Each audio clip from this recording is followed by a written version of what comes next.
This should be the last episode of India's got talent. तो पिछले 48 घंटों के अंदर बहुत कुछ चीज़ें हो चुकी हैं, तो हम लोग बात करेंगे क्या क्या चीज़ें हुई हैं। मैं कोशिश करूंगा किसी भी चीज़ों में बायसनेस ना दिखाऊं, और लॉजिक के ऊपर पूरा बात करेंगे।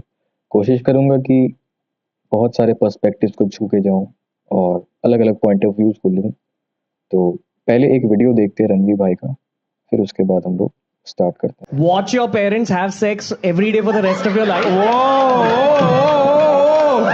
क्या हो गया रणवीर भाई को? और अपने अपने पकड़ लीजिए तुरंत। or would you join in once and stop it forever? Join in? What the fuck, man? भाई साहब, ये सारे अपने पॉडकास्ट के रिजेक्टेड क्वेश्चंस हैं।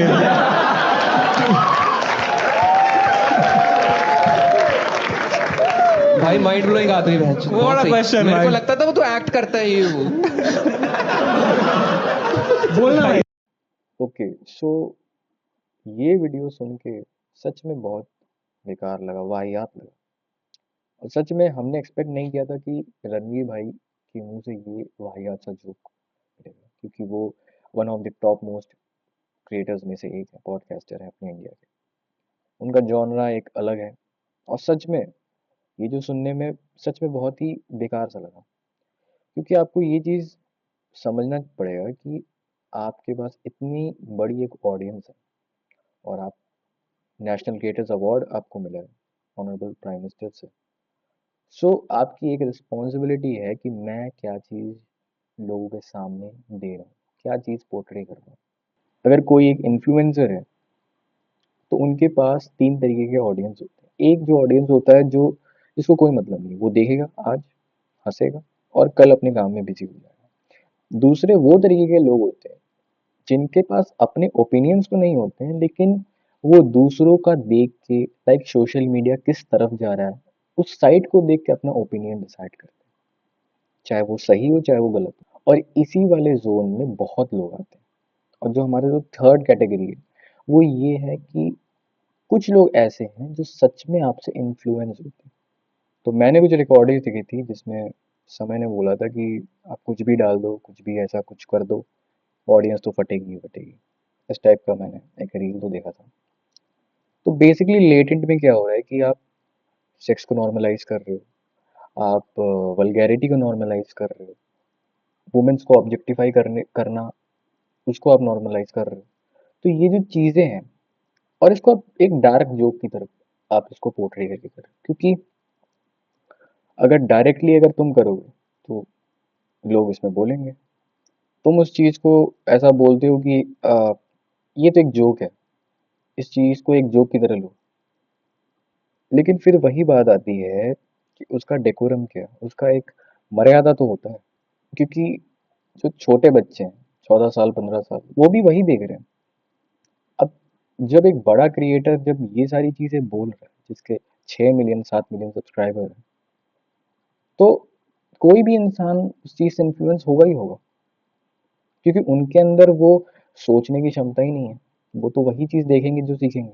अब बात करते हैं ये जो चीज़ें जो पोर्ट्रे हुई हैं, जो रणवीर ने ये जो चीज़ बोली है, मुझे ऐसा लगता है कि इन्होंने सारी चीज़ें प्रैक्टिस की हैं, सारी चीज़ों को मतलब पहले से ही इनको दिमाग में था कि हाँ, ये चीज़ डार्क होगा और डार्क हमको बोलना चाहिए, तो इससे ऑडियंस फटेगी।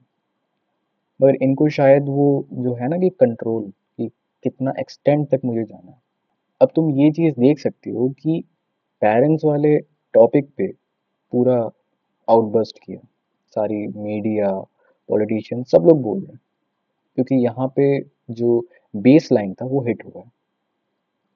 और ऐसे बहुत से जोक्स थे, जैसे कि ऑब्जेक्टिफाई करना, वो सारी चीज़ें थी।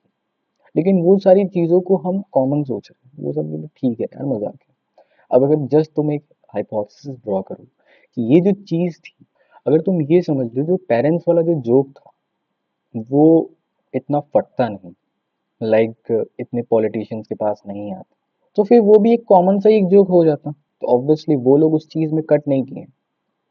मतलब उनके दिमाग में ये मेंटेलिटी थी कि नहीं, हम लोग बेसलाइन तो कोई क्रॉस किए हैं नहीं, ये तो बस ऐसे ही, ये भी एक जोक ही है, let's take that as a joke.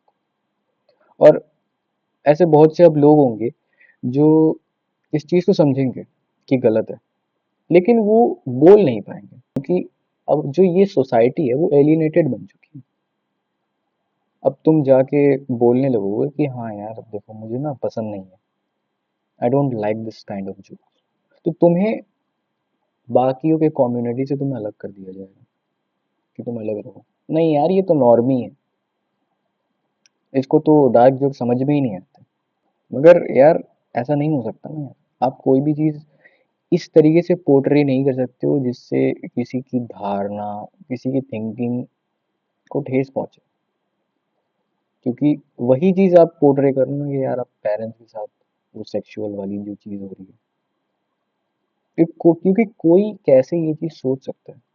और इस रणवीर भाई के बारे में मैं एक और चीज़ यही बोलूँगा कि देखो यार, अब ये चीज़ तो फट चुका है और ये अब अपने तरीके से ही शांत होगा, क्योंकि अभी जो करंट न्यूज़ में ये आ रहे हैं कि अरेस्ट हो जाएंगे, जेल चले जाएंगे। आई डोंट नो अबाउट, मुझे इस चीज़ के बारे में ज़्यादा नहीं पता, मगर जो भी हो जिसमें किसी का ज़्यादा नुकसान ना हो, मैं यही चाहूँगा और चीज़ें जल्दी से जल्दी ठीक हो जाए और सबको यही करना चाहिए। सो वही है कि यार और भी इससे आई मीन ठीक है, ये एक बड़ा मुद्दा है, हो गया, ये एक नेशनल इशू बन चुका है, पार्लियामेंट तक चीज़ें जा चुकी हैं, ठीक है, लेकिन इससे बड़ी बड़ी चीज़ें, इससे बड़ी बड़ी चीज़ें जिनको अ, जिनके बारे में सोचना चाहिए वो आज से 6 महीने पहले, 1 साल पहले वो ख़त्म हो गई भाई, उनको जस्टिस मिला ही नहीं। इन्फ्लेशन हो गया, दुनिया भर के रेप केसेस हैं, एलिमनी वाले केसेस हैं, उनके बारे में कोई थिंकिंग नहीं है। नहीं यार बस ये तो भाषा बस वो हो गया खराब है। मैं नहीं कह रहा हूँ कि ये चीज़ें नहीं होनी चाहिए, मैं तो इस चीज़ के साथ हूँ कि India's got latent, I mean stop हो जाना चाहिए बस। और तुम्हें अगर वीडियो अगर पसंद आ रही है तो तुम वीडियो को लाइक करो और चैनल को सब्सक्राइब करो, मुझे मोटिवेशन मिलती है कि इन टॉपिक्स पे मैं वीडियोस बनाऊँ।